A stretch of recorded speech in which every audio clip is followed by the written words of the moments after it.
Pinduoduo сайтында оригинал, бренд, сапасы жақсы товарлар қай жерде тұратынын көреміз. Мына грузовик белгісін бассақ, осы жерде көбіне оригинал киімдер тұрады. Мінекей, мына киімдерді осылай қарасақ, міне бренд деген, жаңағы флагмандық магазин деген белгілер осы жердегі заттарда бар, міне көріп тұрғандарыңыздай. Мына жоғарыдағы екінші иероглифті бассақ, осы жерде міне брендтердің атауы шығады. Өзіңіз қалаған брендтің атауын басып, міне Adidas деп, және оранжевый кнопкаға бассақ, кілең оригинал Adidas заттарды шығарып береді. Мінекей.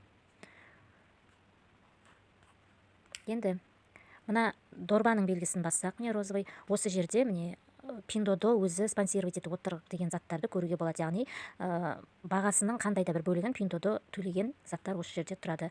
Мысалға, біреуіне кіріп қарайық. Міне негізгі бағасы 54,8 юань.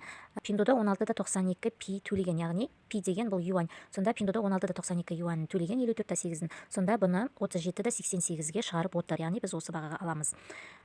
Мінекей, осылай қарауға болады. Брендна атауын переводтап оқысақ, бұл таза кожаный деген жазу бар, 100% оригинал дейді.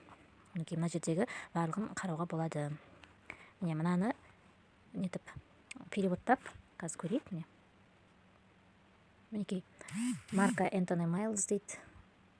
Кожа из микрофибры дейді. Каблугының биіктігі, табаны резина.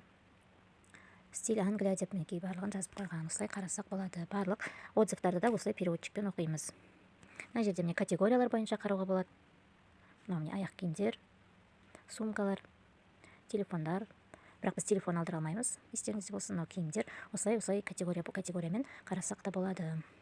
Ал мына жерде жалпы барлық заттарды аралас көрсетеді.